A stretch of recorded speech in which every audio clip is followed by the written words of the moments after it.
Good morning, everyone. It is 6 minutes after the hour of 6 a.m. It's Monday, June 3rd, 2019, 52 degrees outside. We're looking for a high of about 75 today, so going to be pretty nice outside. So Shane Matobin's on the line with me from Vancouver, British Columbia, half man, half amazing. Tom Eaglehoff, your morning mayor in the house, and this is the KMMS Morning Soapbox. Making radio great again, right, Shane? We're making radio great again. 1 hour at a time. 1 hour at a time. We need to add that in, don't we? Yeah, that's right. Making radio, that's too big to go on a hat. Probably, yeah. Yeah, we can't do that. Can't do that. Let's take a quick look at our Gallatin Valley weather coming up. As I mentioned earlier, 75 degrees today. 47 will be the overnight low. Mostly sunny today. Beautiful day tomorrow as well. 76, mostly sunny. And overnight lows in the high 40s. Wednesday, 77, high again, mostly sunny again, and then the clouds move in on Thursday, 79 degrees and 49 the overnight low, and then the rain comes in on Friday for the weekend, Shane. It's not going to be good. Just in time. Always just in why time. is it always on the weekend? It's just not fair. 60 degrees on Friday and rain. And then it gets really serious overnight Friday into Saturday. 48 the overnight low. that'll cool you down after getting used to 75, huh? Right. 35 the overnight low. And then on Sunday, still rain, 56 and 38 to the high and low respectively. And then back warm again on Monday, of course, when you go back to work and can't go outside or do anything. It warms up. 63 on Monday. Mostly sunny, 70 on Tuesday, mostly sunny, and 72 on Wednesday, mostly sunny. So that's your 10-day forecast there, but next weekend sucks, just so you know. Yeah, and there's nothing you can do to suck up to anything. It just sucks. Yeah. Temperatures around the area right now, Livingston is 57, Manhattan is 49, Three Forks is 52. Gallatin Gateway is 50, Ennis is 50, Big Sky is 44, and at the airport in Belgrade, it is 50 degrees and sunny at the moment. And at our lavishly appointed studios, it is 52 degrees at 8 minutes after the hour. So there we are. Wow, Mayor, you rattled through that so efficiently. It's a gift, you know. It's a gift. I'm telling you. I don't know. You know, some people are born to do weather. Yeah, exactly, and be wrong. And be wrong all the time, yeah. Yeah. Well, I hope I'm wrong about that weekend forecast coming up because that we don't need that. Come on, it's June's busting out all over. It's June 3rd. Come on. Yeah, well, the only thing affecting it is the fire smoke from Canada. Well, I know, yeah, you got fires up there all over Canada, and we're paying the brunt of it here. We're getting smoke all over the place. Everybody's calling in saying, wait a minute, there's no fires in Montana. What's going on? So, that's right. Northern Saskatchewan, 4 fires, 5 fires northern Alberta, and 4 fires in northern BC, all along the Inuit Nation, which used to be the Northwest Territories. How come? So, what's going on up there? I mean, are they lightning strikes? All really? lightning strike. Yeah, beetle kill. Yeah, beetle kill a lot of it, and so that the smoke is getting sucked into the vortex that circles around the polar cap. Yeah, and that's why it's swinging back down and then coming down this low to to us and to you. Mm-hmm. Yeah. So thank the careless Canadians with their kinetic whatever. Yeah, it's all your fault. We can't see our mountains. Yeah, dry dead wood burning under from lightning is our fault. But what can I say? I don't know, but anyway. Well, when you get the rain you need, that's our fault too, right? That's true. Yeah. So, and once again, the Midwest getting hammered. You realize they're heading towards 4 months of being under 3 feet of water. I know, yeah, and it's not getting any better either. I know the Arkansas, the Missouri. I mean, every tributary of the Mississippi is at flood stage or 10, 20 feet higher. Yeah. Well, even through Kansas, they're talking about the corn crop being less, bean crop probably being less, whatever. Man. Well, we talk about the winter crop has got to be gone because. Well, I would think so. There's probably certain areas they can't even get in the fields still.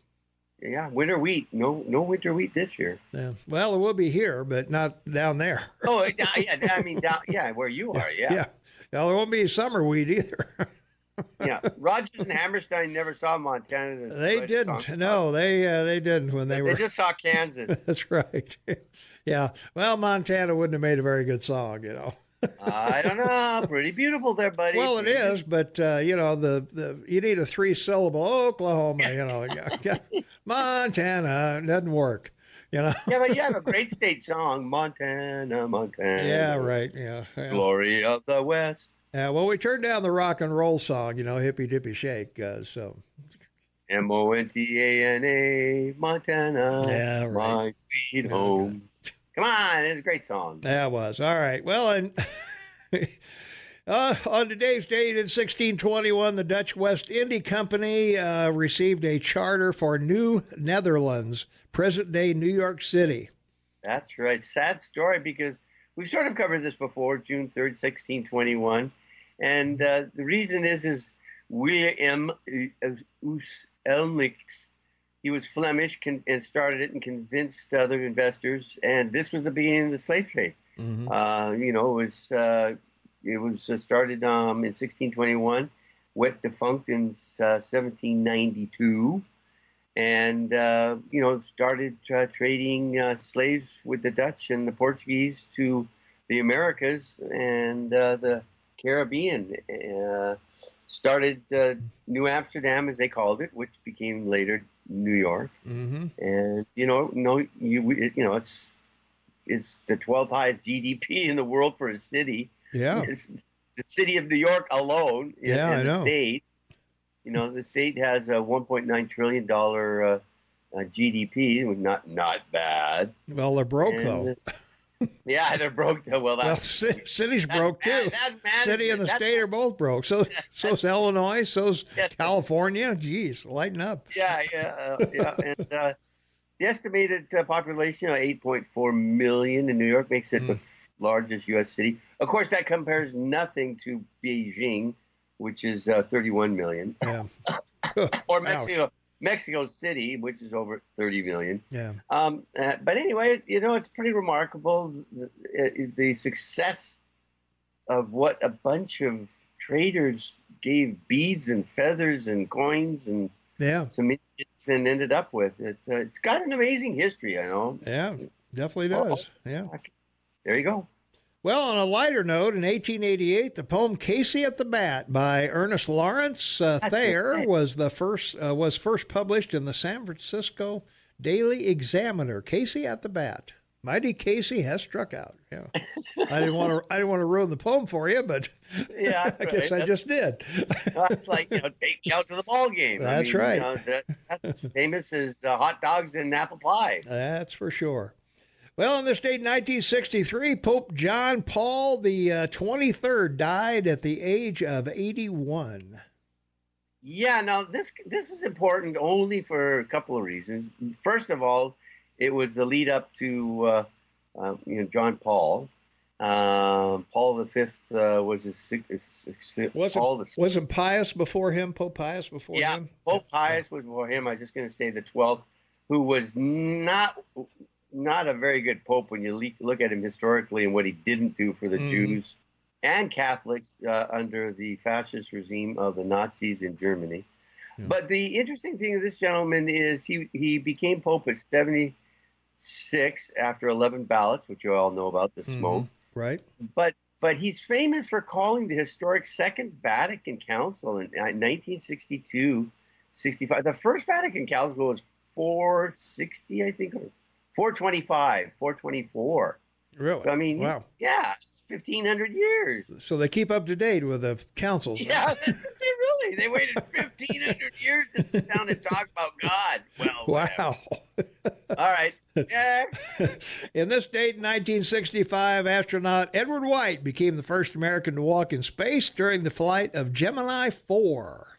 So Yeah, and regrettably, he passed away Mm-hmm. with his fellow crew members, Virgil Gus Grissom, Roger Chaffee, Mm-hmm. and himself, testing the new Apollo mission, which was Apollo for 3 men in the cabin, and they Mm-hmm. were on the deck, they burned out. It was very sad. But Yeah. yeah, just before he walked, and he was famous. Yeah, One of those. they never got off the launching pad. I don't think it exploded on takeoff. Yeah, they were no, it was testing. They were just testing it. Oh, that's right. Okay, yeah, yeah. Up until then, they used pure oxygen Mm-hmm. in the cabin, and after that was the big thing they changed because electrical short ignited the oxygen in the air, and they all ouch. death inside it. Very sad, but remarkable. He was one of the original guys. Mm-hmm. Yeah, he was. Yeah. Well, in 1989, Chinese army troops began a sweep of Beijing to crush student-led pro-democracy demonstrations. Yeah, and this is really, really important because, Mao Zedong had died, and Deng Xiaoping had become the leader of the Communist Party, ultimately turning China into a Nazi fascist state because that's what he decided he wanted to do, to compete with capitalism. But Hu Yaobang died in April of 1989, and he was the communist leader after Mao, and he was sort of like a Gorbachev, right? And he was bringing China through this whole transition out of communism, socialism, in whatever you want to call it. He dies, and then the kids start demonstrating because they want more rights. And the Politburo picked Deng, the little short boy, the tiny Mr. Deng. He was like 4'10". Yeah. And he called out the troops, baby, and that's what they do because in China the brown shirts, like in Nazi Germany, 4 million strong. Yep. And they'll crack your nuts and your knees if you don't behave. Well, in 1989, Iran's spiritual leader, Ayatollah Ruhollah Khomeini, good for him. Yeah. Well, we just knew him as Khomeini, died. Thankfully, there's still a Khomeini over there, but still causing trouble. But at least this guy was a bad guy in 1989. And this is important to note for one reason. There's two cities of religious importance in Iran. Qum, spelled Kuam, and that's the religious center, of the country, and Khomeini, and very European in their tradition of the middle centuries. So leaders like Khomeini took the name of Khomeini, the town they were born in, as their last name. Yeah. And that's why that's important. Didn't Saddam Hussein do something similar? Yes, exactly. Yeah. Exactly. I was going to say, I think he did and too. that's why all these leaders since him have had the name Khomeini, because they've all come from the same town. That's why it's critical. Well, because it's the same tribe. Yeah. So the same tribe of Shiites in Iran have been running the country, which is now why they're becoming quickly a failed state. There you go, folks. All right. We got to take a quick break. We got Montana News and Agriculture here. Take care of our truck drivers, farmers, ranchers, and cab drivers, and anybody that brings you booze, food, or clothing. Without which we would. That's right. Or we would be in big trouble without these guys. So let's pay attention, and we'll be right back. 25 minutes after the hour, it is Monday, June 3rd, 2019, 52 degrees outside. Welcome to the KMMS Morning Soapbox with Tom and Shay. Shay Montalban on the line in Vancouver, British Columbia, where he is starting fires daily. Half man, half amazing. Only on the radio, folks. That's right. Only on the radio. He's fired up. Always for the folks out there in the Gallatin Valley, you bet. All right. Well, continue with this day in history. 1999, Yugoslav President Slobodan Milosevic. Yeah, this is an important memory because this goes back to the Carter presidency. And in 1998, he started that 90-day bombing of the civil war in Yugoslavia. It happened because Tito, who had been installed by the Russians in 1945, had died. And they started a civil war. and it was the Christians against the Muslims, and it was genocide. And he was a Christian to murdering Muslims, and no one would do anything. So Clinton went in there and started bombing. Under the War Powers Act, he had 90 days, and after the 90 days, he couldn't get support from Congress, but he Slobodan survived, took over the country, and then in October 2000, he lost the election, and he wouldn't leave, and so they talk about it as the 5th October overthrow, or the bulldozer revolution, where they overthrew him and put in the guy duly elected. He went to The Hague and was, up for trial for war crimes, obviously. Mm-hmm. But he died 4 months before a few months before the conclusion of his 4-year trial. So the end of another horror story of the 20th century of genocide. Yeah, he was a nasty guy. On this date, he accepted a peace plan for Kosovo designed to end mass expulsions of ethnic Albanians and 11 weeks of NATO airstrikes. So that was Clinton going in, as you mentioned earlier. Yeah. And he was a nasty guy. And he was a nasty guy. Yeah. 2001, Mel Brooks' musical comedy, The Producers, won a record 12 Tony Awards. Great theater in New York, and I saw it. It was fabulous. Yeah. Zero Mostel, unbelievable. What a talent. He was unbelievable. Yeah, great show. Go ahead. Think they could make The Producers today? No. Yeah. Springtime for Hitler? Yeah, maybe. But they'd call it Springtime for Trump. Yeah.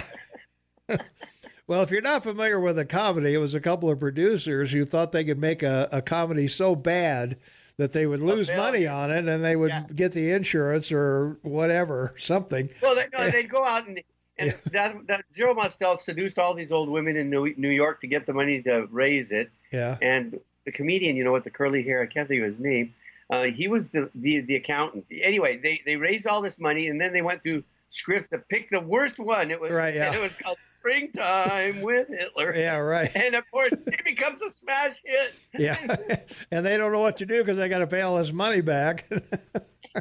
Anyway, it was pretty good. So Mel Brooks, definitely before his time. Oh, always. He's brilliant. Yeah. All right, we got to duck out here. We've got to pay some bills. Montana State News will be a new edition, believe it or not. Fox News and Brooke Foster weather. Got all kinds of other things. So we'll be back with local news right after this. 23 minutes before the top of the hour. It's Monday, June 3rd, 2019, 54 degrees outside, looking for a high of 75 degrees. Tom Eagleoff, your morning mayor in the house. Welcome to the KMMS Morning Soapbox with Tom and Shane and Taubman, half man, half amazing, on the line with me.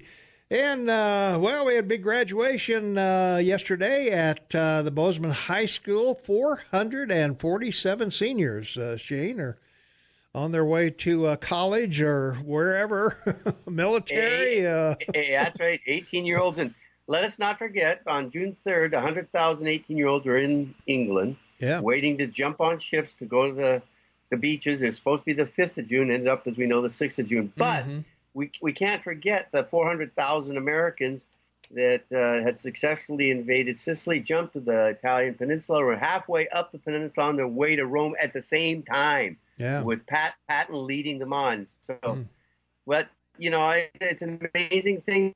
All 18-year-olds. Can you imagine the 18-year-olds today compared to the 18-year-olds of 75 years ago? Well, I don't know. A lot of them came off the farms, out of the factories, and whatever else. Right. And they all were volunteers. Yeah, they were. You had a standing army of 400,000 at the beginning of the World War II, and by the end, 12 million. So in 4 years, you trained 12 million volunteers to go into the field, all 18 to 20-year-olds. Wow.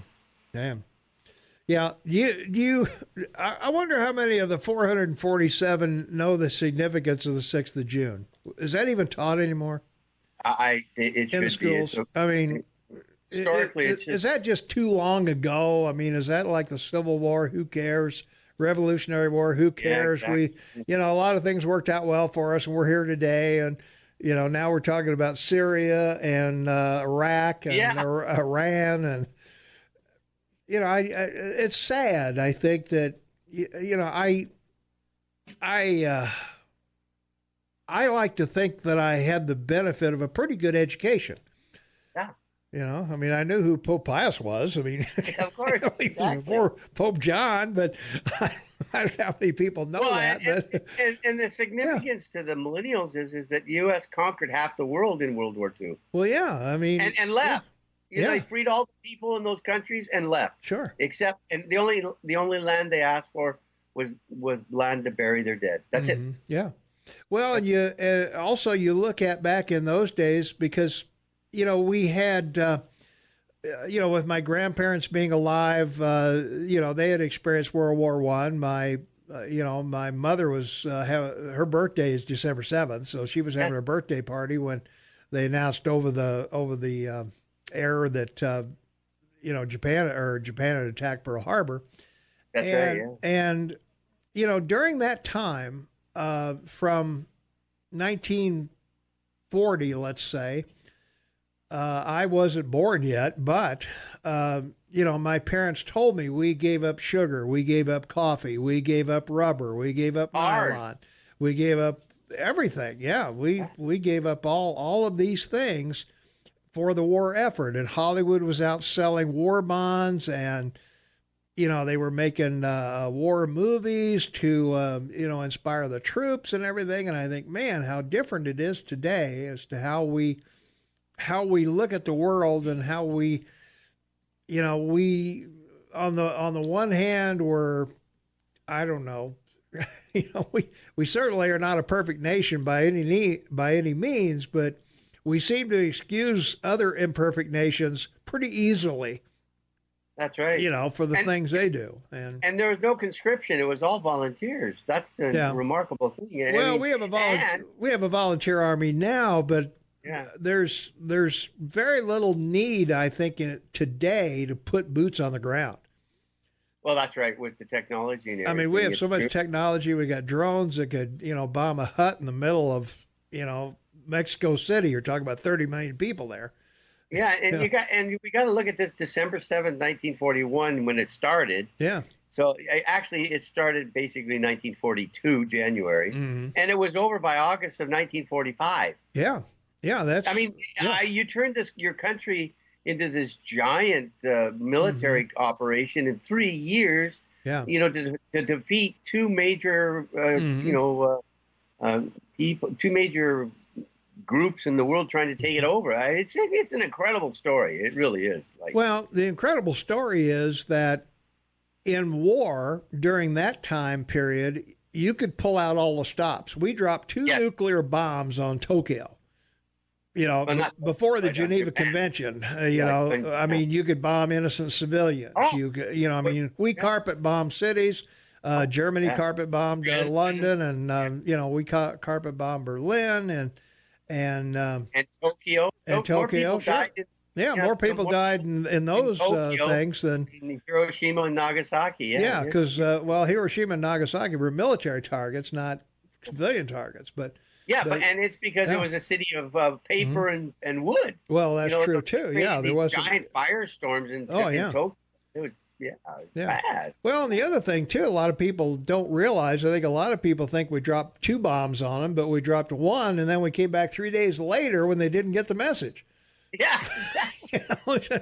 Didn't you see the first one? Well, let me give you another one. Little boy and then fat man and little boy. Yeah, fat man and little boy. Yeah, one was a fusion bomb, and the other was a fission bomb, and they didn't even know if they'd go off, and they were the last two bombs in inventory. I know, they were all they had. So, were we lucky that we killed I don't know how many thousand people? I guess so. I don't know, but exactly. But I think it's sad that today's youth don't really understand the sacrifices that were made not only by the fighting people, but by those at home, that what they went through. Well, and remember, people need to be reminded it was the women building everything at home because the men had been conscripted. That's right. So it was a huge change for women. Yeah. In the 40s during World War II, because they learned how to work in manufacturing and in industry. Rosie the Riveter. Like, yeah. That's right. Like, we're talking physical job here. Like, Oh, yeah. serious. Well, we need to do a non-physical job, and that's take a break. So, okay, buddy. This is pretty non-physical. I think I'll just push this button and see what happens. All right. 12 minutes for the top of the hour. It's Monday, June 3rd, 2019, 55 degrees outside. We're looking for a high of about 75 degrees, so we got about 20 degrees to go by advanced calculus, Shane. So we're set to go. And hey, guess what, Shay? The phones are ringing. So we got to take a call here. So let's get Shane up on the line, and let's take a phone call. 522 Talk is the number. 522-8255. Caller, you are on the Morning Soapbox with Tom and Shane. What's up? How you guys doing? All right. You guys are disseminating some fake news there. Some fake news. All right.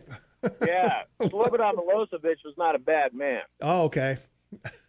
Well, I mean, seriously. So, I mean, if you think about it, and I've talked to some people from that region that live here in this valley, did some flooring work for them. Yeah. And so think about this for a second. All right. Who's starting all these little wars over there? Who's the main instigator and all that? Is it the Christians or is it the Muslims? Terrorists. Yeah. We can't call them Muslims, remember? Yeah, they're terrorists. Yeah, we can't call them Muslims. Well, no, seriously, because what happened with Slobodan Milosevic, that was that was a war. And well, it was a civil war, yeah. It was a civil war, yeah. Well, but the Muslims in that country were burning Christian churches, raping Christian women, and that's true. Killing Christian men. Yeah. And Slobodan Milosevic said, to hell with this, and he started to run them out of the country. So basically, if Slobodan Milosevic was a genocidal maniac, then Bush would be as well for what he did over in Iraq, and Clinton would be for what he did to the Serbians, and all these people that waged war would be genocidal maniacs. Slobodan Milosevic was defending his country from an Islamic attack. And then now we see, because Clinton went over there and killed all those Christians, the U.S. military wrote Happy Easter on the bombs when they bombed Serbia, right? All right. Yeah, that's what they did. I mean, so those are this is my issue with conservatives, is that they have this blanket patriotic love for the U.S. military, but there's these issues that the U.S. military has to this day that are recent in our history that need to be addressed. And one of them is their involvement in the Serbia-Kosovo issue. I mean, this is not a good thing. Slobodan Milosevic was defending his country against Muslims. Well, he did make a very good case at The Hague. Well, you're not going to have a very good case anywhere in the world when everything has been set up against you, right? So that whole country right now is Muslim, like that whole area. How many Jews are in there, Shane? How many Jews live in that area now? Because there used to be. Oh no, they're mostly gone now. Yeah, you're right. Mm-hmm. Yeah, where are all the Christians in that area? They're all gone too. A lot of them some of them live here in this valley. And you talk to those people, they're like, no, they were killing us. They were burning our churches. They were running us out of our own country.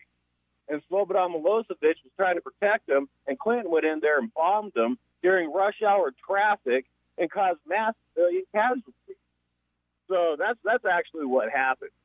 And man, it's just that was the beginning of this caliphate that the Muslims are putting on. Seriously, man. So you guys have a good day. All right. Thanks for the call. Bye. All right, we got to take another quick break. We'll be right back. 4 minutes before the top of the hour. It's Monday, June 3rd, 2019, 57 degrees outside, looking for a high of 75 degrees today.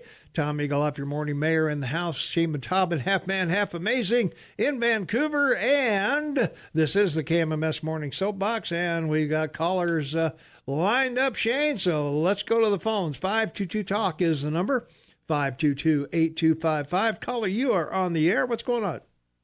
Hey, so they just showed a poll on the TV about the place that had the best French fries.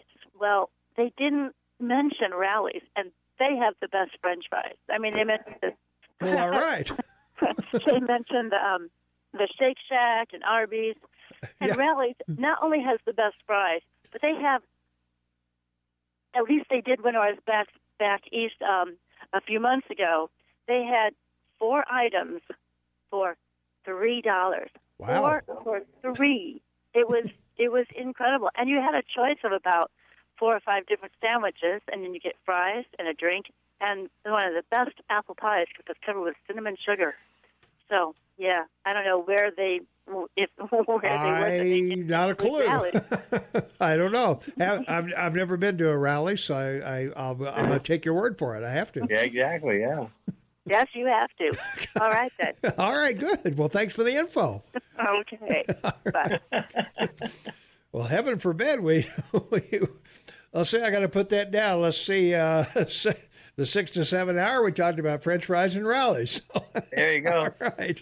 All right, so I want to mention this because we got to acknowledge the greatness of America in the World War II. So December 7th, 1941, 4 months later in April, 4 months after Pearl Harbor, April 18, 1942, the Doolittle raid. So, B-25, 16 fly off the U.S. Hornet and bomb Tokyo and industrial plants in Japan and fly on to China.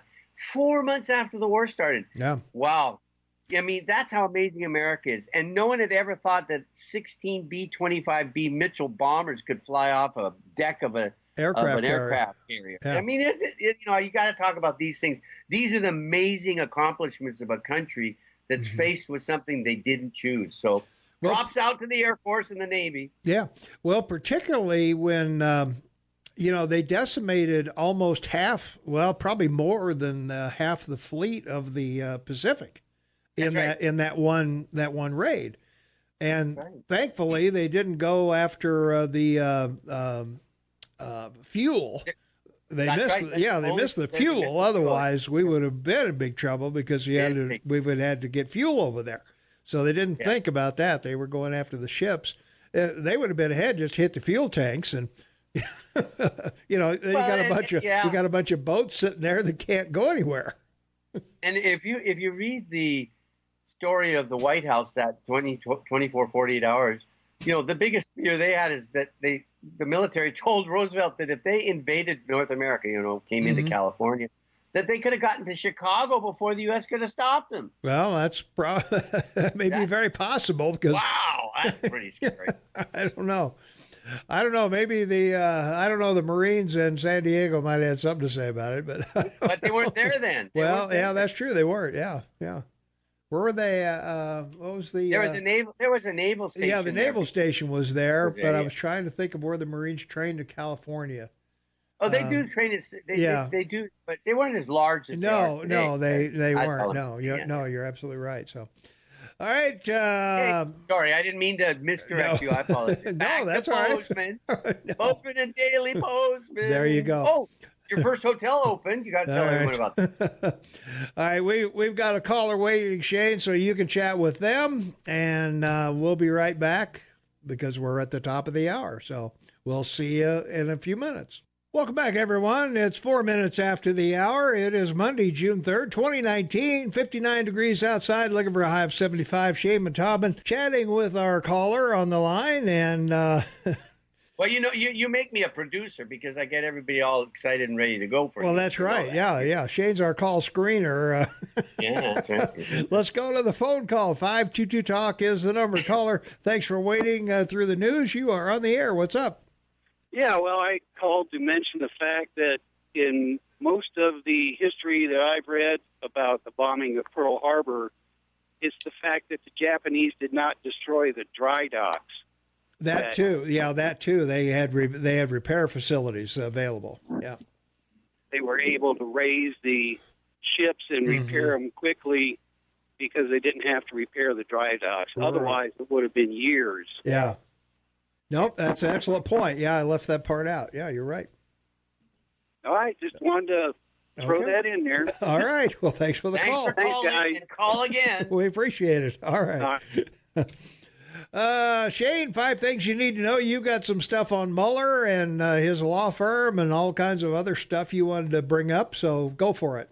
Oh, well, the one thing I wanted to bring up, because we're going to be probably talking about it because what happened over the weekend with Mexico. Looks like they're going to pay for the wall. Looks like.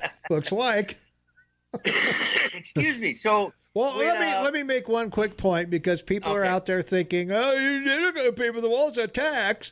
Well, it's only a tax if you buy something made in Mexico. That's right. or if it's made in China. Buy American.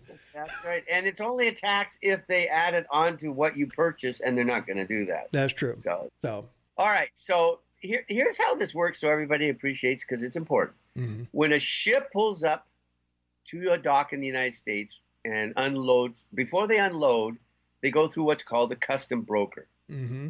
And that custom broker's job is to collect the tariff or tax on the product that's in the ship. Right. So they're responsible for that. So the custom broker receives the money from the shipping company. Yes.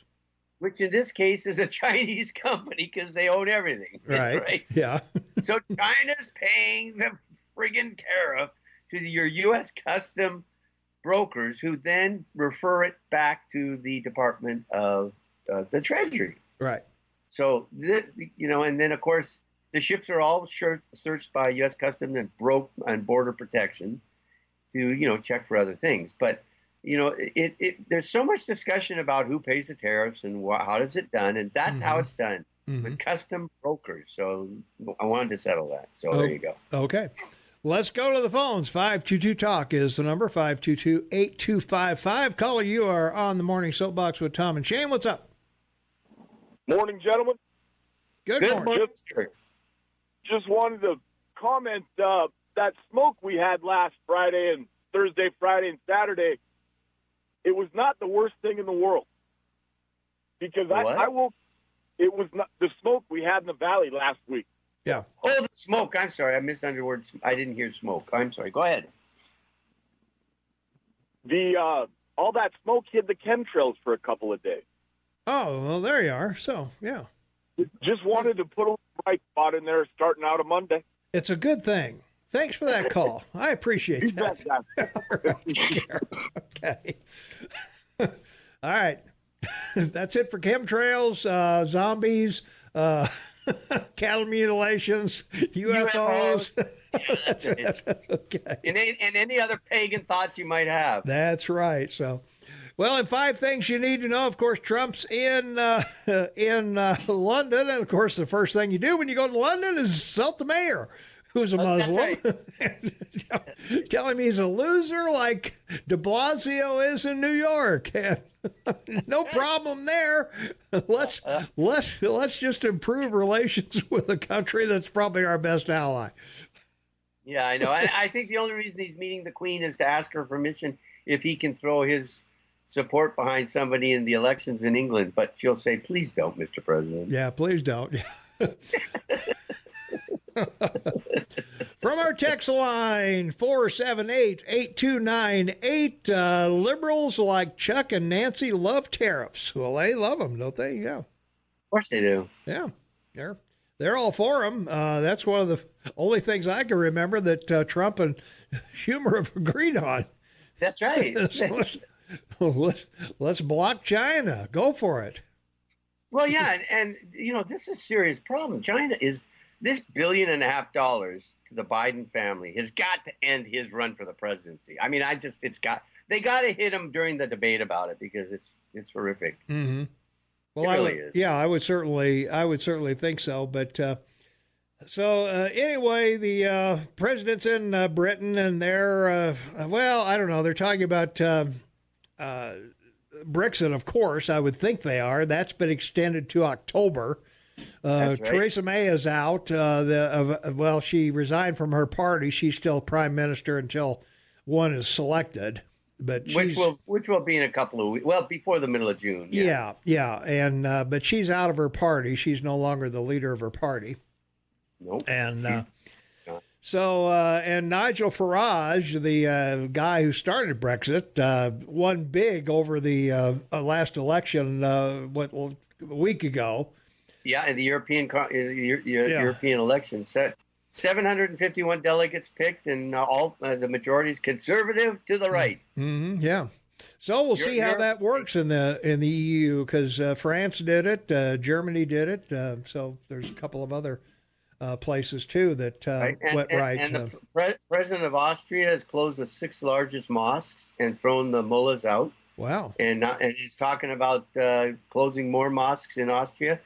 Austria's got a population of 9 million, and over 900,000 refugee Muslims came into their country. So he's talking about getting rid of them. Most of them came from Turkey, and they're Sunni. Yeah. So, Well, yeah, I wonder if these leaders over there in their compassion are beginning to regret their decisions, because, eventually they all close their borders after a while.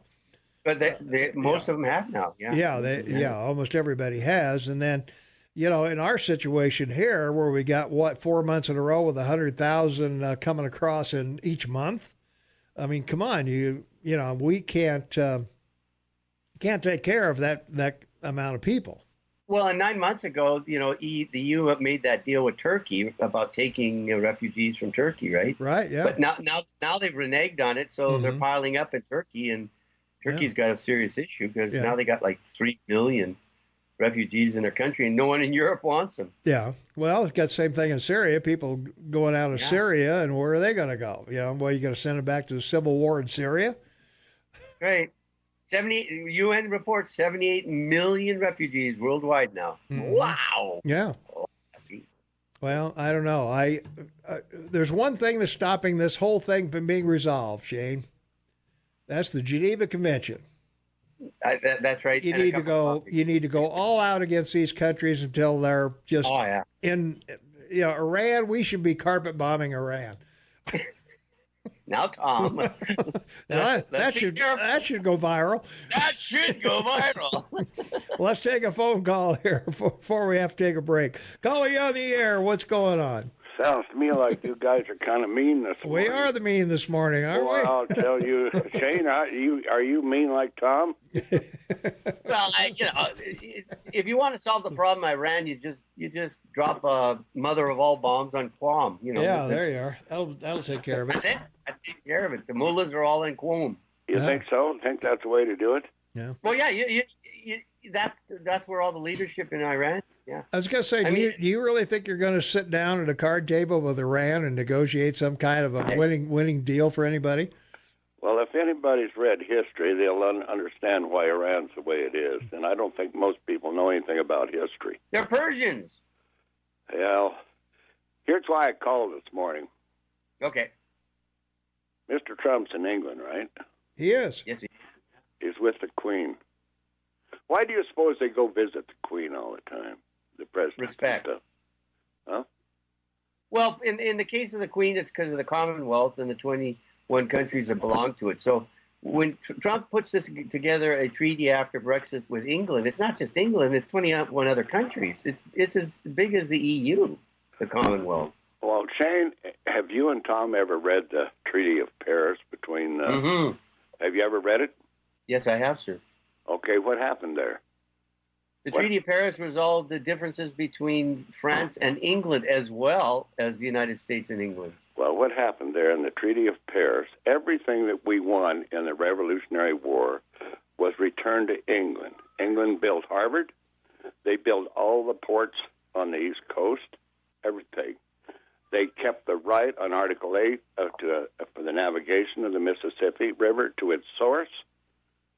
And if anybody reads that, you'll understand why England is still in this country. It is still ruling parts of this country in the ports, and that's a fact. Dubai tried to lease the ports at one time, and they could not because England wouldn't turn loose of them.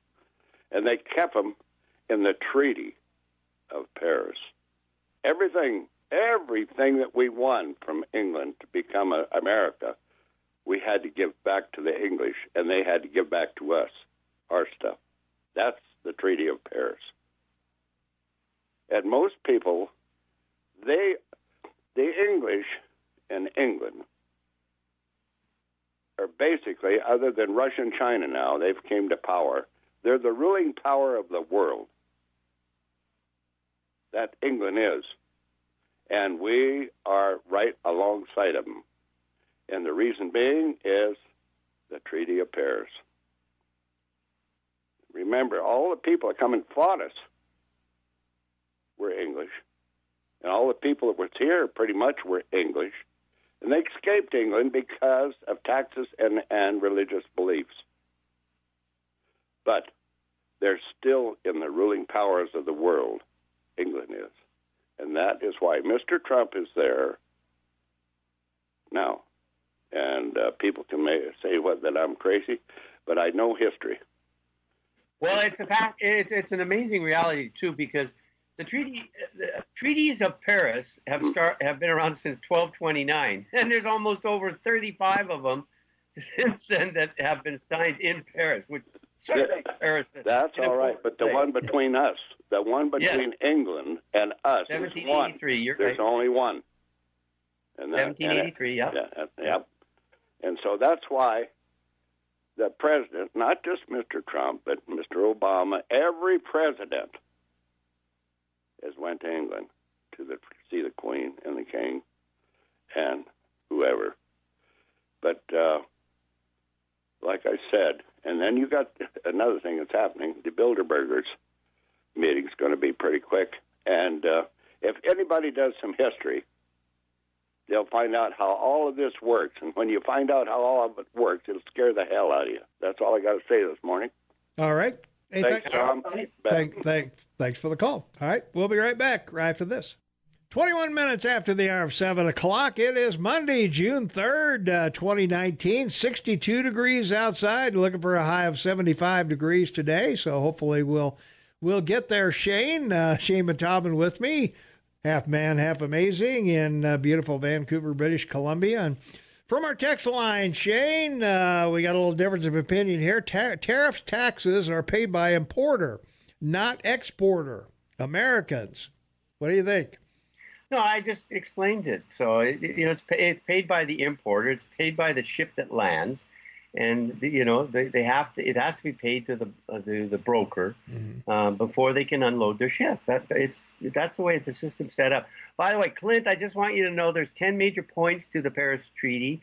The first was that the Confederation of the United States, the 13 colonies, were to be free, sovereign, and independent states, and that the British Crown and all heirs and successors relinquish claims to the government, property, and territorial rights of the same and every part thereof. Now, there was one thing that they did get, and he's right. Number 8, Great Britain and the United States are each to be given perpetual access to the Mississippi River. Yep. That was the only thing that Britain got. But the U.S. got the right to fish off the Grand Banks of Newfoundland and the Gulf of St. Lawrence in Canada. Whoa. I won't go through the other 9 because we don't have enough time. Yeah, we don't. Yeah. Okay. Well, let's go back to the tariff and taxes. For one thing, it sounds to me like the texter is a little selfish. Why are you so hot to buy foreign goods? Why not buy American? What's the deal? Jeez. Yeah, I mean, like you're only paying the tariff or the tax if you buy something that's made overseas. So why not buy an American product? Why are you taxing yourself buying this stupid stuff from China and Mexico? And if you see that the price of something in a dollar store has gone up, that's why. Why pay for that if you know it? That's what you're paying for, because you're paying for it to get the tariff back to the person paying it. Yeah. I mean, that's the whole argument. It's a retail cost. It's not a tax. We've talked about this endlessly. Well, people call it a tax. Just any increase in something. I mean, you could say that when gas goes up 5 cents, that's a tax. I mean, if you want to say that, it's not accurate. But if you want to say it, you can say, the cost of oil is a tax. So, but I mean, it still doesn't make sense. Just in that context, a liter now in Vancouver went to $1.72 this week. Half an hour outside of Vancouver, it's $1.42. Like 30-cent difference because of taxes. And that's per quart. So you got to do that 172 times 4, right? and then you're add at another 30%. So I was we're going like to say at $8 a gallon. I was going to say you're about $7 or $8 a gallon. Okay, U.S. Yeah, it's crazy. From our text line 4788298, Trump was responding to a TDS tweet from the mayor of London. And let's see. Yes, give them a gun and send them back. I think we were talking about the getting rid of the immigrants in some of these countries overseas. And but how much is illegal immigration costing the American people every day, every year? Yeah, where's the tax on that?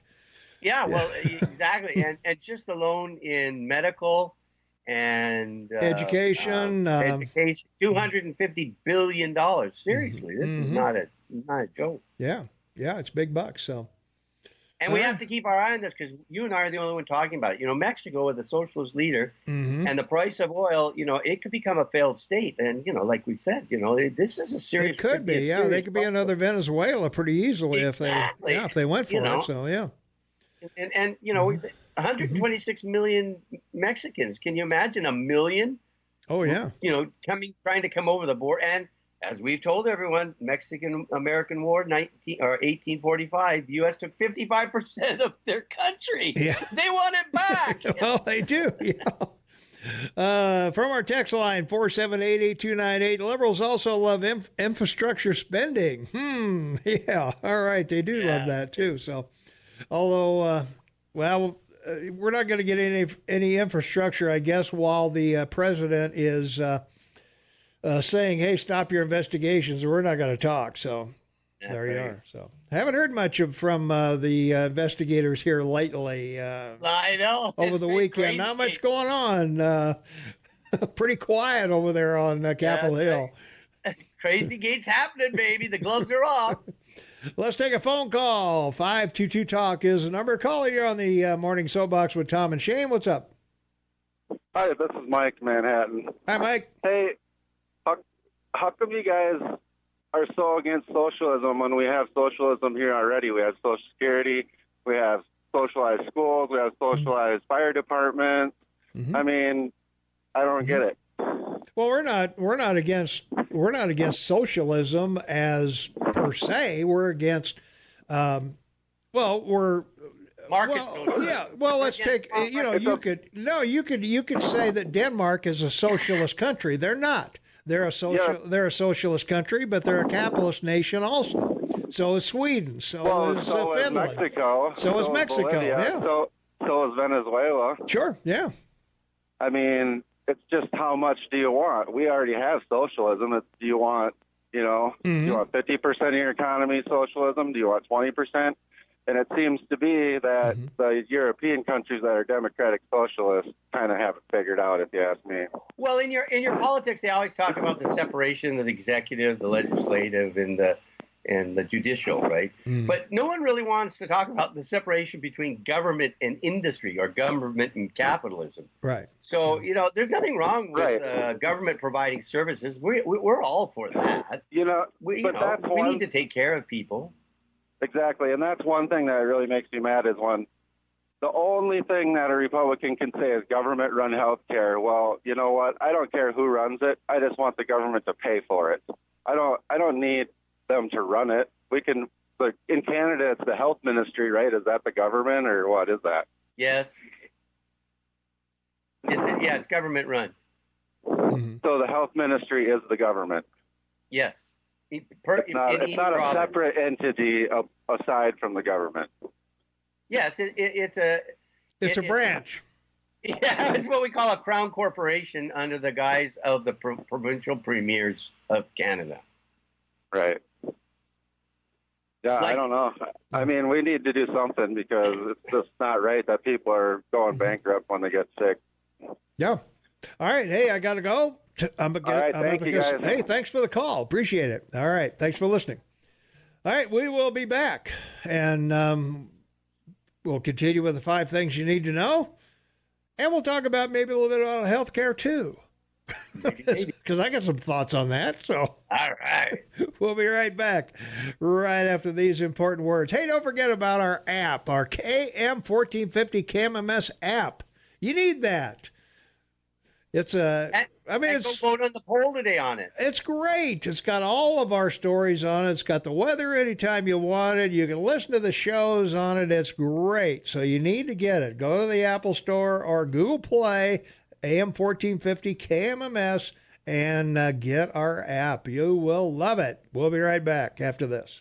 24 minutes for the top of the hour. It is Monday, June 3rd, 2019, 65 degrees outside. Looking for a high of 75 today. Getting close to it. Shane Matavin on the line with me from Vancouver, British Columbia. And got a couple things here. Tariffs are not free markets. Don't allow me to buy cheapest products. Zero TVs have been made in the U.S. We have no choice but pay tariffs or no TVs. Well, it's fortunate that the listener or the texter is listening to the Morning Soapbox with Tom and Shane, because I can correct that fallacy for you.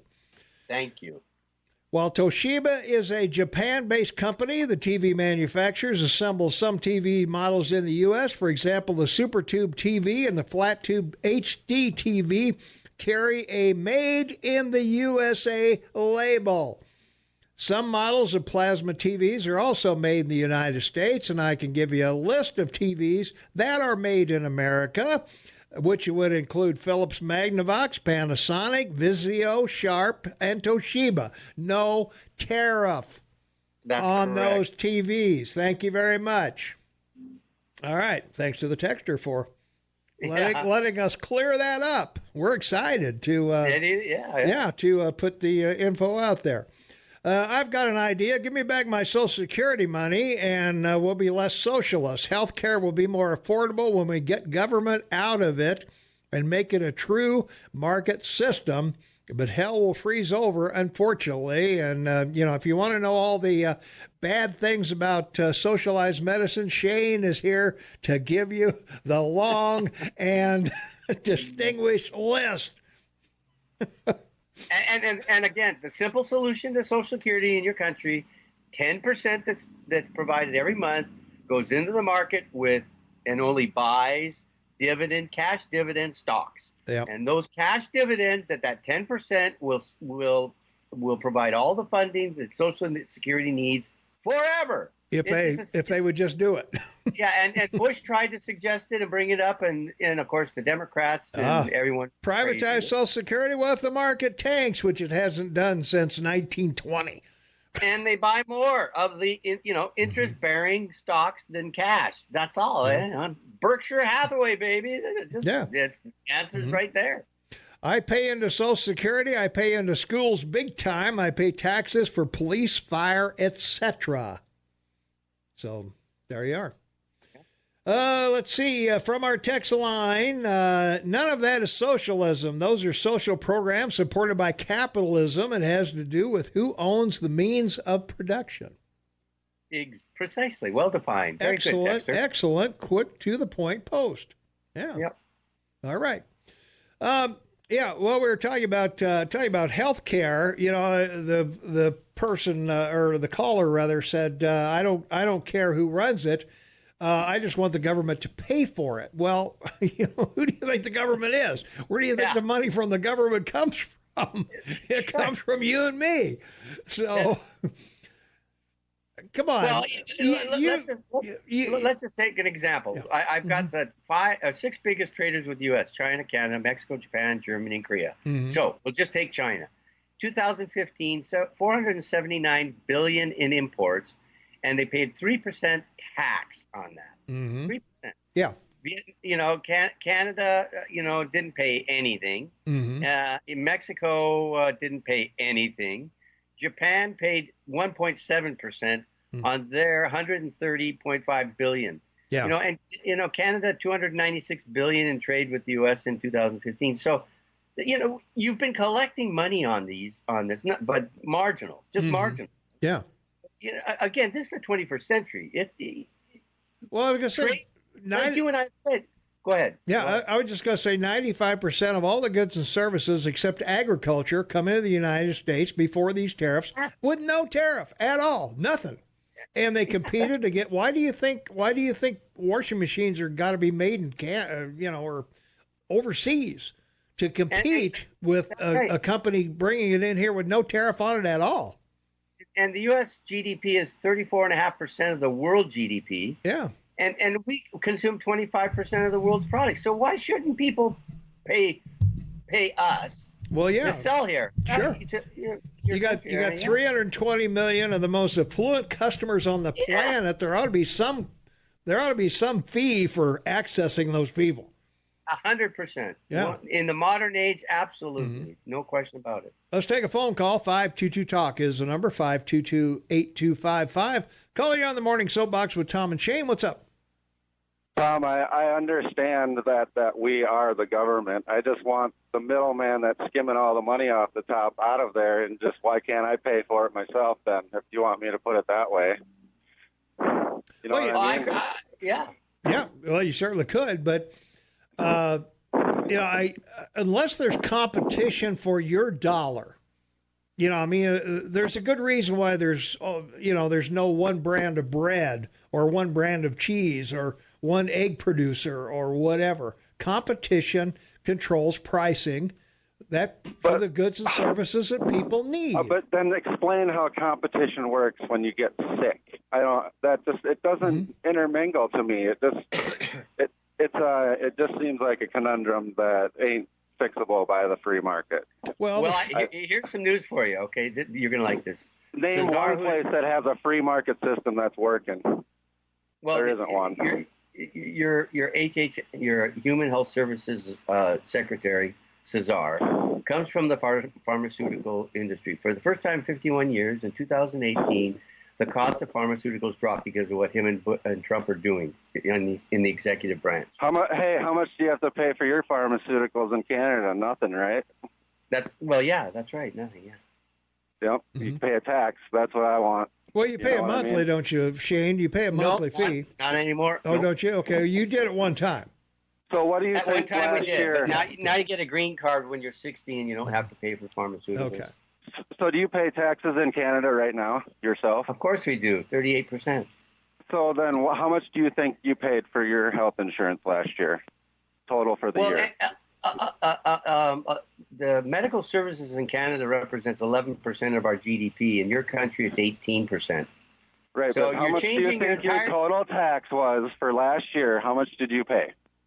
For health care? Nothing. No, but I mean for your tax. How much was your tax for the health care? Nothing. Well, you pay 38% in taxes, right? I'm trying to do. We pay tax to the federal government, and the federal government how much do you think? Okay, let's say you made $50,000 last year. How much did you pay for your tax? Well, of $50,000, you 38%. You for your health care. What percent of the 38 is your I'm trying health to do care? a comparison of what I paid to what you paid.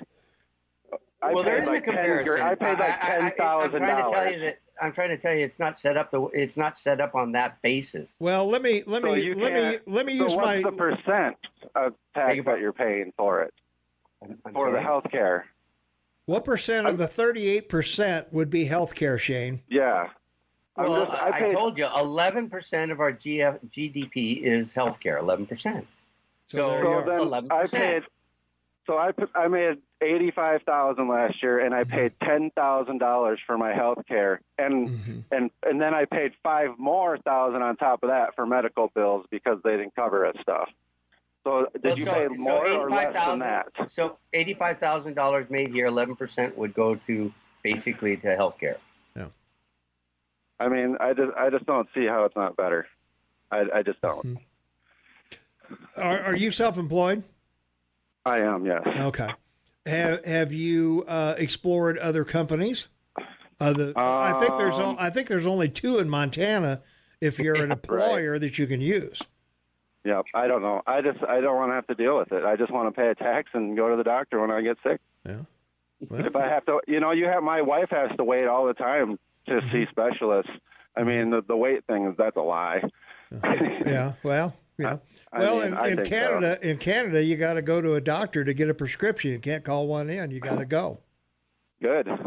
Well, I mean, you got to take off work and go sit in the lobby and wait, and half a day's gone. So, well, if you like that, that's fine. I mean, well, yeah. And but what about the people that can't afford insurance? How long are they waiting? Well, that's true. They are. That's no question. But we have to have a huge conversation about this in this country because it's just crippling people. Yeah. Well, nobody will sit down and work it out. But and then they ruined the mandate, which would have maybe made it work a little bit. If car insurance didn't have a mandate, it wouldn't work. Yeah. Mm-hmm. True. So I don't know, man. Hey, thanks for the call. Let's think of something. All right, I'm with you. Yeah. Hey, that's why we have talk radio. All right, we got to go. We'll be right back. Welcome back, everyone. It is 5 minutes for the top of the hour, Monday, June 3rd, 2019. We've got a caller waiting on the line. Caller, you are on the air. What's going on? Well, Daniel R. Peterson can show that he's as simple as can be. Here's a simple question. Now, there's been a lot of tinkering with and pushing buttons on the economy. And then the farmers started squealing like stuck pigs about what was happening to them. Mm-hmm. So they got a subsidy. Yeah, they got massive subsidies. Now, isn't that, if you look at that with a cold, clear eye, isn't that socialism? It is socialism, but it also keeps China out from holding our farmers up with their let's call it what it is, criminal activity. Well, I think so. It's sort of important. Well, yeah, but that's secondary from the question. Well, what would you doing? It's a form of socialism. So you were happy with an imbalance of trade of $500 billion, $800 billion. You were happy with that, and companies going overseas to compete. You were okay with that. I'm unhappy with people telling me that this is a capitalistic country. This has all kinds of earmarks of not only crony capitalism, but massive socialism. We're evolving toward a different state of being, and people just have to admit that. We can't say, this is capitalism, this beat communism, this is the way to go. Well, being the most successful country on earth, if you can point out a better one that's got 320 million people in it, then go for it. Well, yeah. How about the Scandinavian countries? They're all capitalists. They're all capitalists. They're all capitalists. They all went socialist back in the 70s and nationalized everything, and then they turned around in the 80s and reversed themselves. They're all capitalists now. Well, that's the way you'd look at it, but now they're a group of capitalist socialists. Well, yeah, we're a capitalist socialist country. All right. Well, that's what I'm trying to bring forth. So we agree. Yeah. Two 75-year-olds shook hands. All right. Hey, I got to let you go, Dan. I got another call waiting. So thanks for the call. Thank you. All right. Take care. Caller, thanks for waiting. You're on the air. What's going on? Hey, good morning. I have a couple questions about healthcare in Canada. Sure. Are there enough schools in Canada to produce enough doctors to supply healthcare? The reason I'm asking is, kids coming out of medical school now in America. At the beginning of his question, the answer is yes, but with the population growth and he's still talking, Shane. Oh, I must have been hung up. Go ahead. Go ahead. Yeah. Oh, Shane may have. I'm sorry, Shane. I think I lost the connection here. Hang on just a second. Hang on just a second, caller. He's going to call me back in. But in America, the doctors come out of school and have to compete. They have to hone their skills and even become very specialized. And I just wondered, in Canada, if you wanted a specialty procedure like an eye lift or a tummy tuck or something that's very not necessary, but it's medical. Is that covered? And then how are the doctors paid, and how much does it cost a kid in Canada to go to medical school? Similar cost for education in Canada for medical school. We're trying to turn out as many doctors and nurses as we can, but we're short. Mm-hmm. With regards to the cost, there's two types of surgery required and elective. Elective, thank yeah. you. Mm-hmm. So tummy tuck is elective. When they can get you in, could be 6 months to a year. They will. Is that covered? Is that something like that covered? Yeah, everything's covered. Okay. All right. So everything from hangnails to heart attacks, huh? Well, yeah, except for eyes and teeth. Yeah, eyes and teeth. Okay. All right. All right, we got to go. We'll have a full hour to explore this further when we come back. So stay tuned. A lot more Morning Soapbox to come with Tom and Shane. We'll be right back. 6 minutes after the hour of 8 a.m., it is Monday, June 3rd, 2019, 68 degrees outside, looking for a high of around 75 degrees today. Shane and Tom on the line with me from Vancouver, British Columbia, and we've had a caller patiently waiting on the line, and boy, the phones are ringing, Shane, so let's take some calls. All right, 522-TALK is the number, 522-8255. Caller, you are on the air. What's going on? Hi. Hi. It's Thalia from Vancouver, Shane's sister. All right. How you doing? Thanks for calling. I'm okay. I have a lot of things I wanted to tell you about our lovely healthcare system here in Canada. Go for it. I moved just outside of Vancouver 8 years ago, and I am still waiting to get a doctor in our area. And I am not able to get a doctor that lives by me. I have to drive an hour and a half. And when you call to make an appointment, you're sick, they tell you that you've got to wait 2 weeks when you're to see the doctor in the city. The other thing is when I had my heart attack, you bump people that are waiting for their surgery. And thank God I was able to have my surgery. But there was a gentleman that was in the hospital who'd waited his time to have his surgery, and he passed away. So the system is not working. The other thing, my husband is on a lot of meds, and diabetes is one of them. We have to pay for all those drugs. He pays hundreds of dollars a month. One medication he's on, he has to pay $400 a month for just the one medication. So it's not covered. Everybody thinks we've got this magical system, but they have all these underlying factors that you've got to pay for yourself and are out of this world for the cost. When I broke my arm in the States, I came back to Canada. I had surgery, and they paid me, wait for this, this is what I got reimbursed from the government for a broken arm, 5 places. They paid me $160 for my medical expenses that I had in the States. $160 for a broken arm in 5 places. Dislocated shoulder. Wow. Yeah. So, there's so many things. People have to wait. I know a woman who waited to see a specialist. She had a lump on her breast. She had to wait 8 months to get in to see the doctor, and she died before she could get in to see the cancer doctor. Mm-hmm. So it's not working, our system.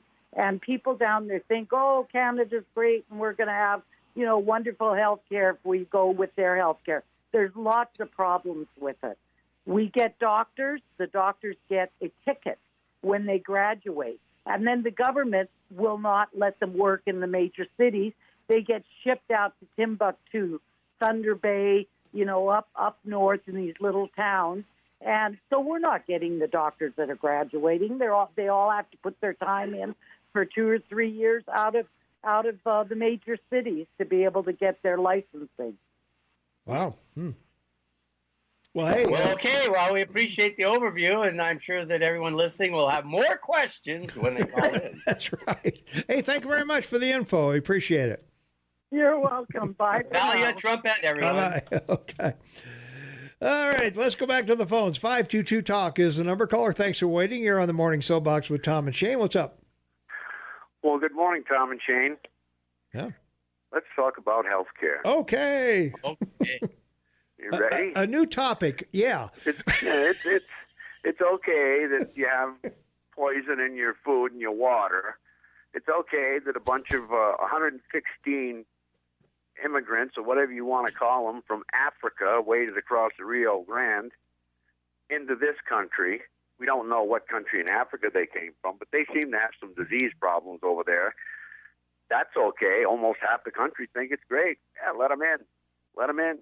So you got typhus, you got drug-resistant TB, and a bunch of other medieval diseases coming back into this country. Nobody cares about that. They only care about how much it costs them for their medication.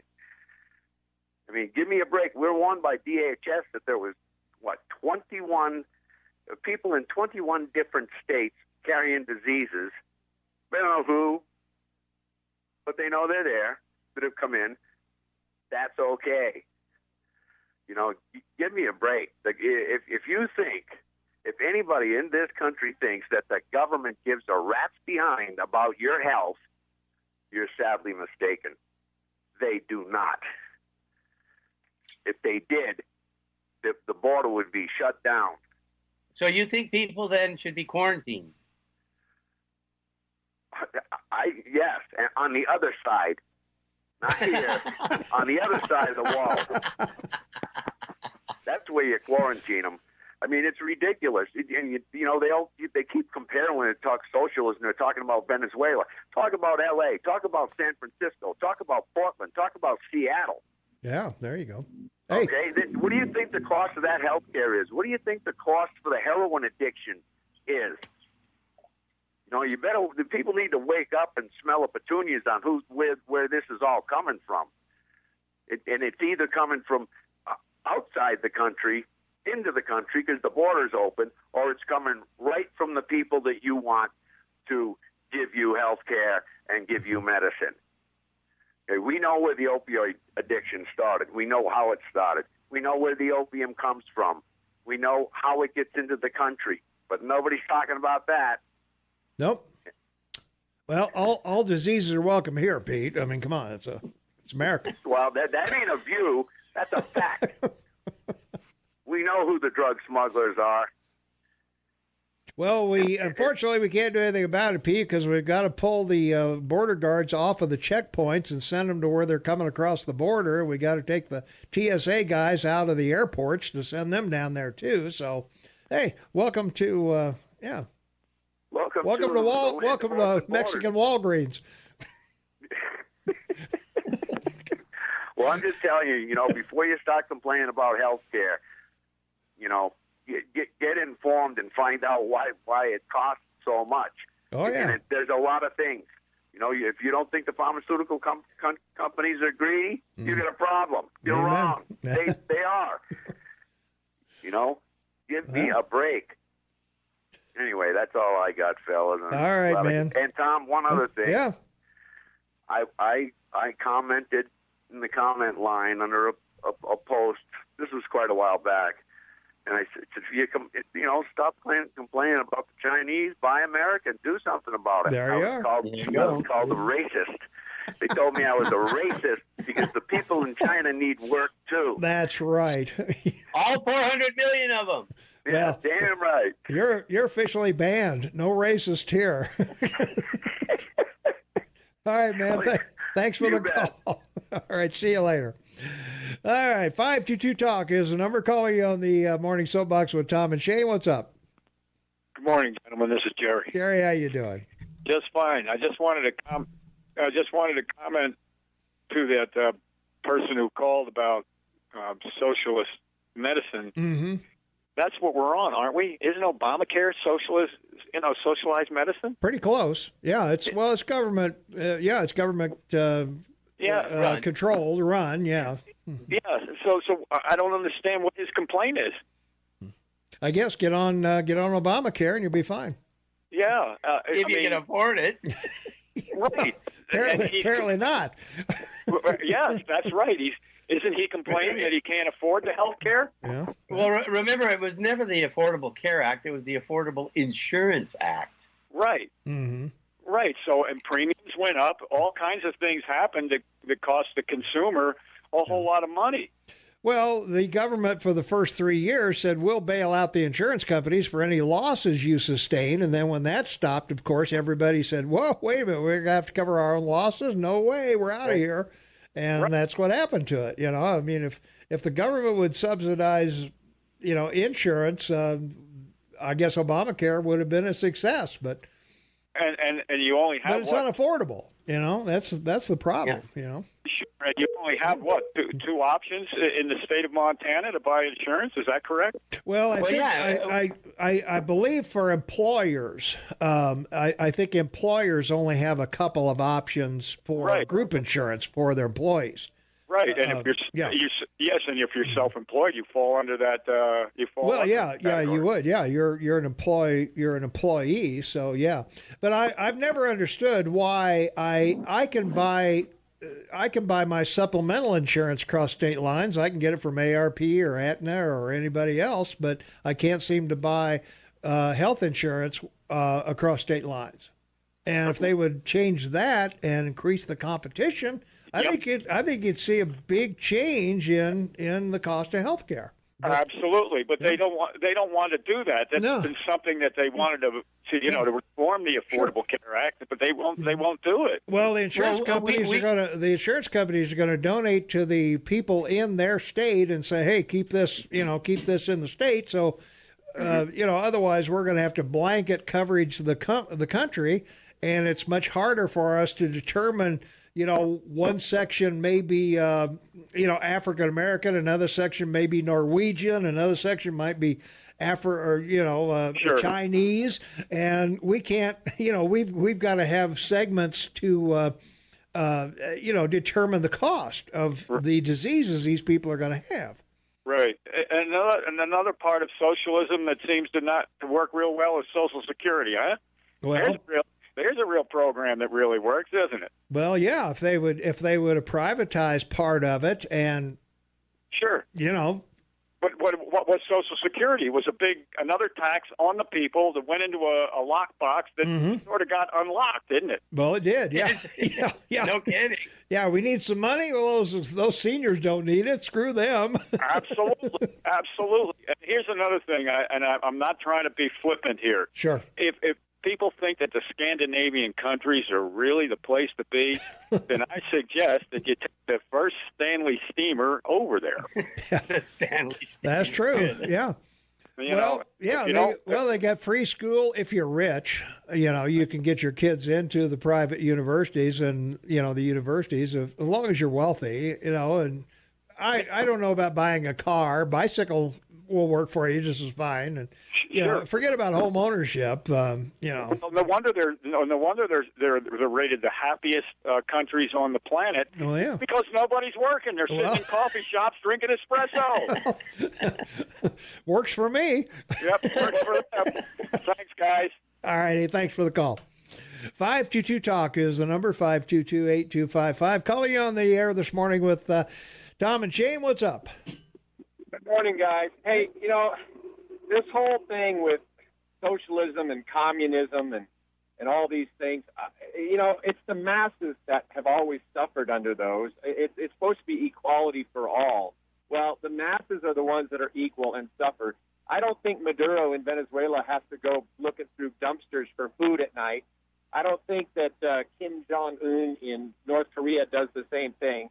The leadership is always doing well. They always eat well. They're always fat. And then all you have to do is look at what our Democrats want to do. They want socialized medicine for all, Medicaid for all, while they keep their Cadillac plan. They have. How long do you think Elizabeth Warren or Bernie Sanders or Kamala Harris? How long do you think they wait for an MRI? How long do you think they're going to wait for a liver or any kind of serious medicine? Not very long. But if they get their plans in, you and I are going to wait. And if we're older, we may not even have a chance to get it at all. Nope, you're right about that. Yeah, that's the whole point. Unfortunately, we want to take care of people, but there's a limit to what we can do.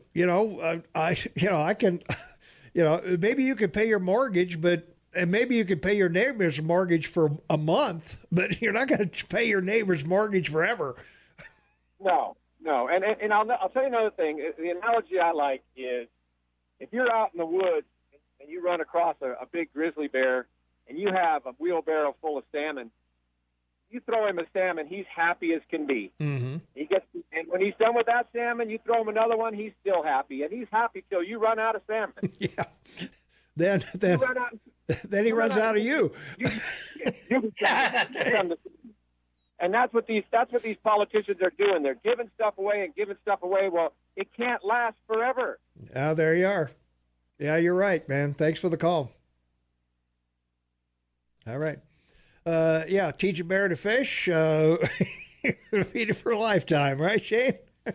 That's right, exactly.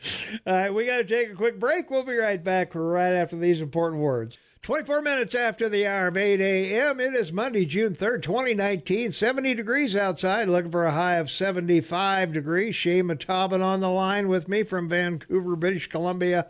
Half man, half amazing. Tom Eagle, your morning mayor in the house, and welcome to the Morning Soapbox with Tom and Shane. So what's up, Shane?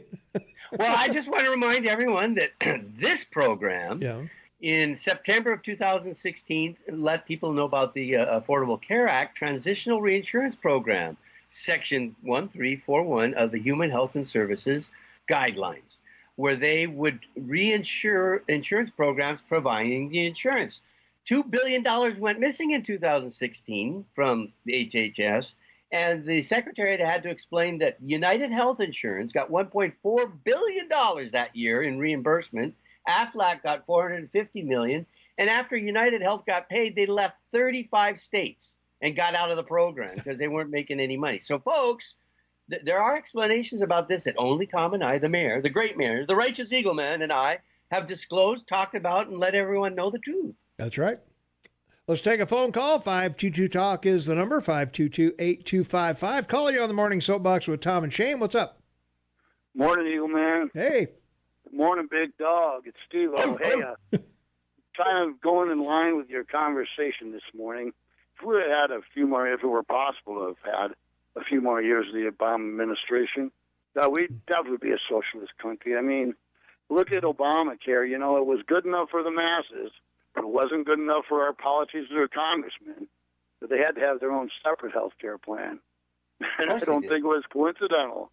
And the only thing Obama, I think, was truly transparent on, but it was tongue-in-cheek, was some of the things he was doing regarding socialism. After all, he did call a lot of his elected cabinet members czars, if anybody recalls. Mm-hmm. So it's so obvious. And he had a lot of them, that too. was towards socialism.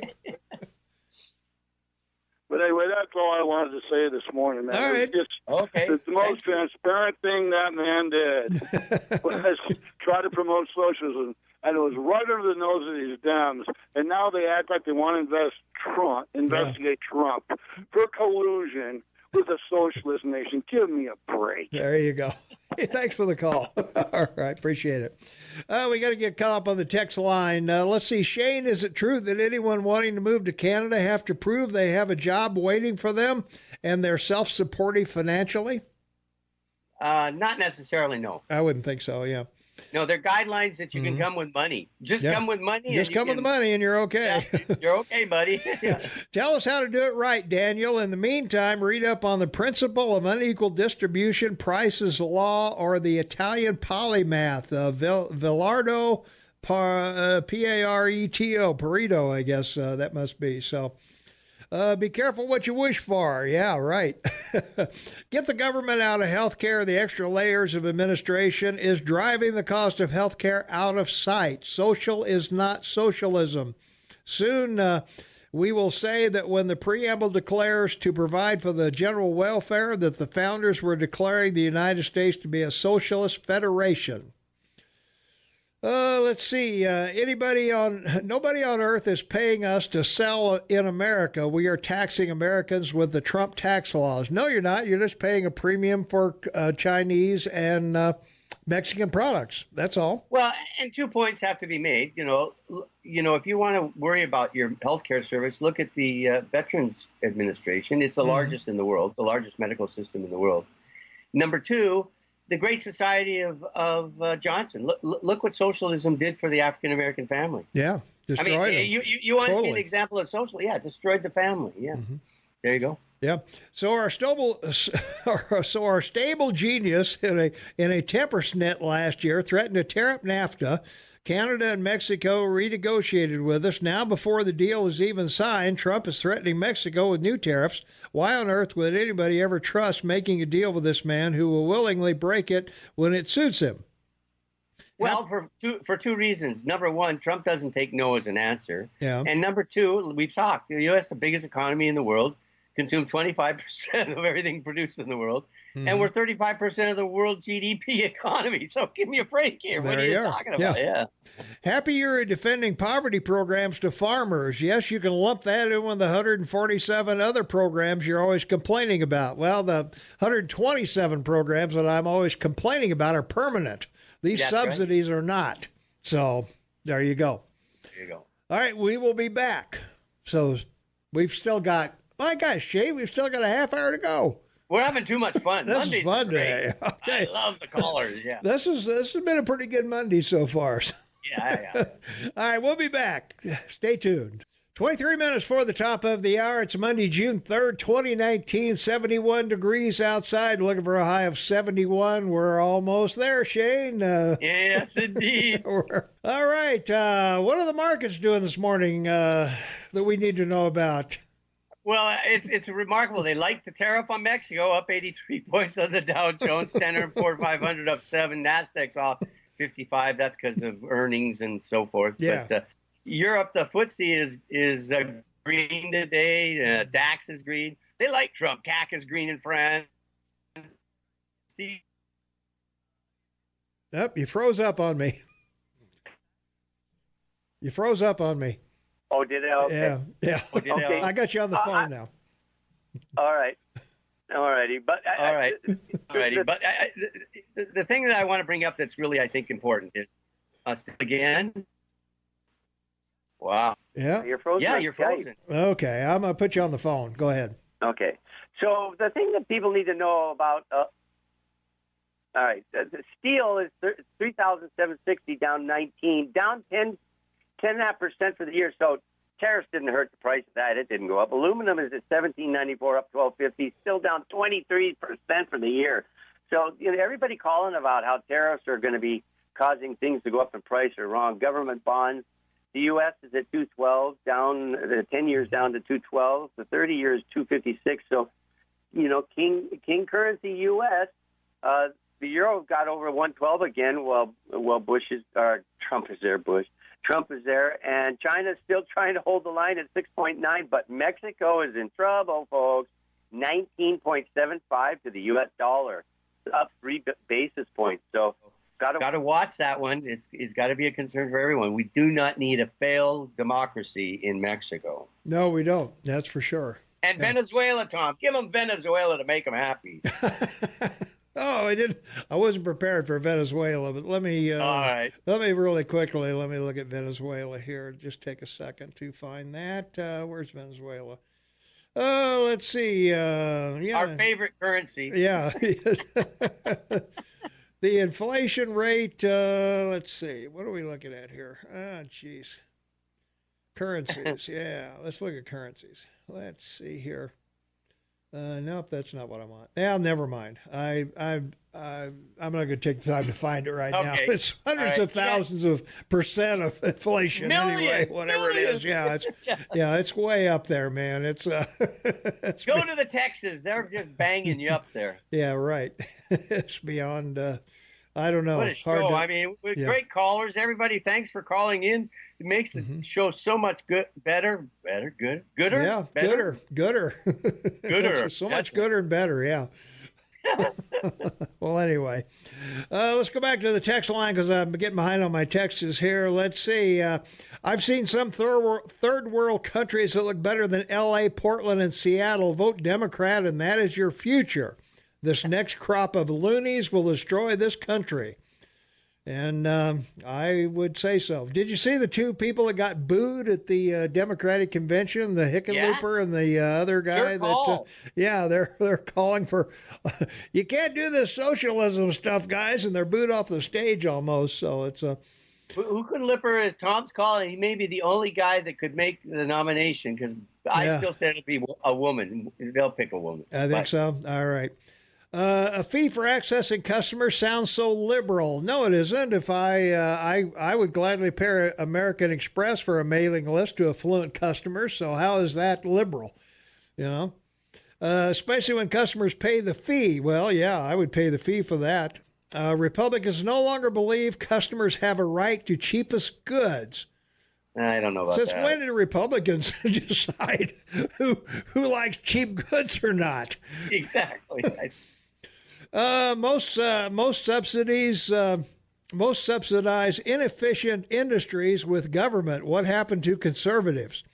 Liberal protection tariffs deny American goods at the lowest prices. Where is the Tea Party now? Well, it seems to me like you're paying a premium for goods made in China and Mexico, not American. So that's right. I think the Tea Party is out buying American stuff. That's right. It's amazing how far left the GOP has gone to support a fake Republican president. Tariff spending and debt. Sad. Well, I don't know. It's working. It's working, and it's only $22.3 trillion, so I don't know. It's not that bad. We should buy Montana made only, Montana first, Montana orange juice, and avoid Bullock's tariffs. There you go. I use a health share that I pay $175 a month and have a $300 deductible. There are more options out there than traditional insurance plans. A guy that says he makes $85,000 and wants others to pay taxes for his health care is the very definition of socialism. The price of health care skyrocketed when Obamacare was passed. It was meant to be so painful that people would rather have single-payer system. Free market medics will lower prices. People are so... people are so think. I'm not sure what that meant, but well, let's remember. Think about it, I guess.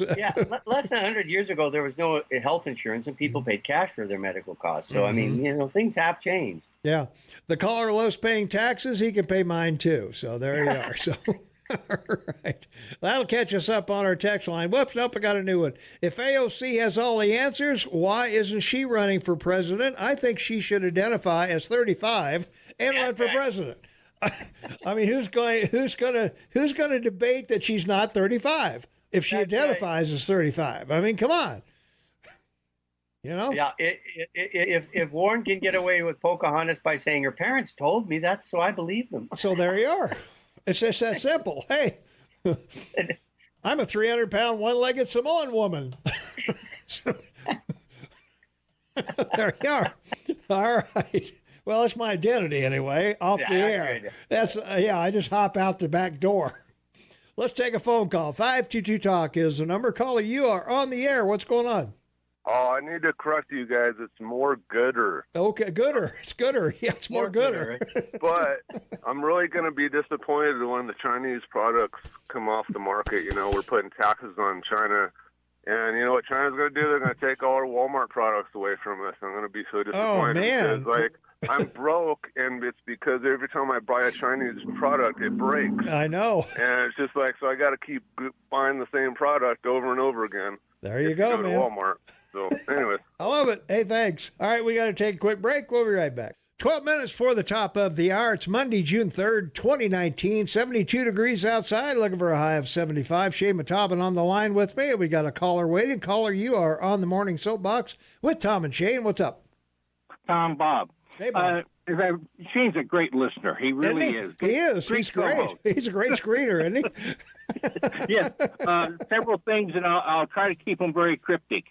One, the guy with his socialism kind of upset me when he calls Medicare and Medicaid and Social Security as socialism, because we signed a contract when you go to work in this country that you have money taken out of every paycheck to pay you after you get to a certain age. Right. Right. So that is a contract. That is not a giveaway program. and that's not socialism. And that's my first cryptic. Secondly, you want to see corruption, look at the Social Security system.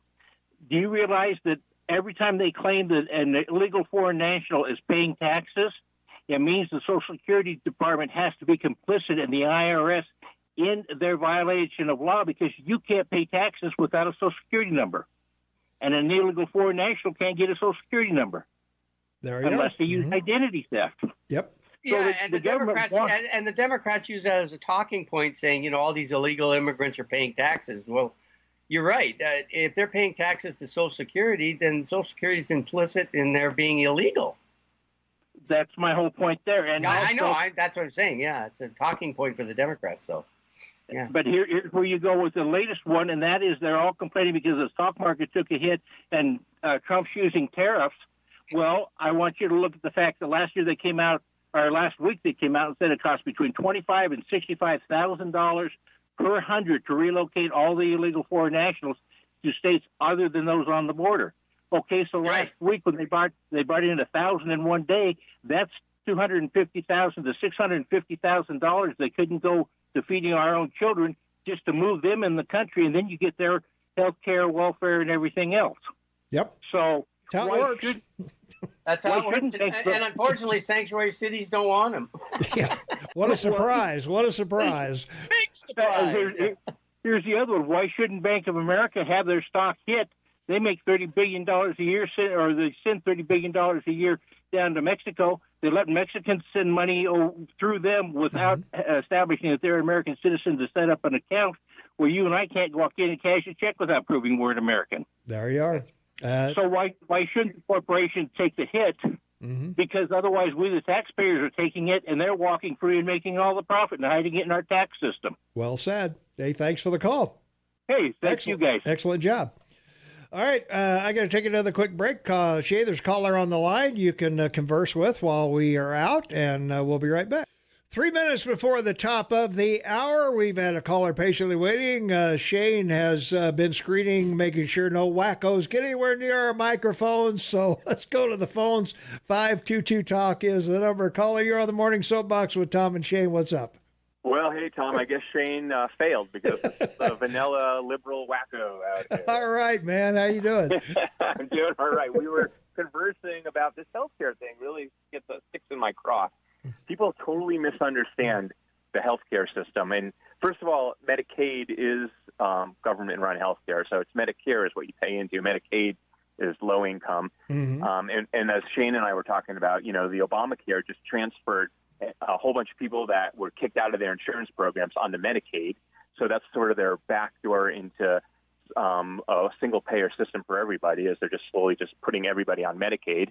And the insurance companies were forced to raise their premiums so expensive that guy was saying he pays $10,000 a year for insurance, which isn't even health care, it's just the insurance. And that's why it's so expensive, because they force these insurance companies to do all this. There's no competition in the insurance. There's one or two options at best in each state, and the pre-existing conditions too. That's the other expensive part. Yeah, and they make men, have to pay for all the women's services that have nothing to do with men, and so it goes sky high, and it's not a free market system. And then people go, well, we can't do this, so government, please take over. I mean, the Obamacare was meant to screw everything up, so people would say we want the government to take over because this so-called free market system doesn't work, when we have nothing of a free market system, which would lower that cost of health care, just like we have a free market system in restaurants. There's no government restaurant that you go to. You go to places that compete and have And Kevin came up with a new line, the Unaffordable Insurance Act. Yeah. It is. It's unaffordable. I mean, people are paying $10,000 just to have nothing, because then their deductible is so high that they never meet it. Well, yeah, that's some of the part. Well, the other thing I was mentioning earlier, I'm on Medicare, but I can purchase my supplemental Medicare insurance across state lines. Why can't people, buy their insurance across state lines and let all these companies compete for your dollar? And, and do the coverage you want and whatever. Washington wants to take over the system. They don't want the system to run efficiently and work. Because if a free market system works, which it would, then the government would have no need. Yeah. There you go. So it's a big mess. All right. Hey, thanks, you guys. Thanks, man. All right. Real quick from our text line, liberals hate Walmart because they offer cheap prices. They hate China for the same reasons. Liberals support protectionism over competition. Wake up. Bitcoin, 84.48, Gabbard and Yang in 2020. I could look at Tulsi Gabbard for 4 years. Yeah, I could do that, Shane. Say goodbye, Shane. Come on, Mayor, talk to me more. Great show, everyone. Call in again. Be happy, be safe. All right. Hey, thanks a lot. Hey, it was a fun show today. Thanks to all the callers. Thanks to all the texters. A lot of points of view brought out today. So that's what talk radio is all about. And we really appreciate you being out there and supporting the show. And we'll see everybody bright and early tomorrow morning, 6 a.m.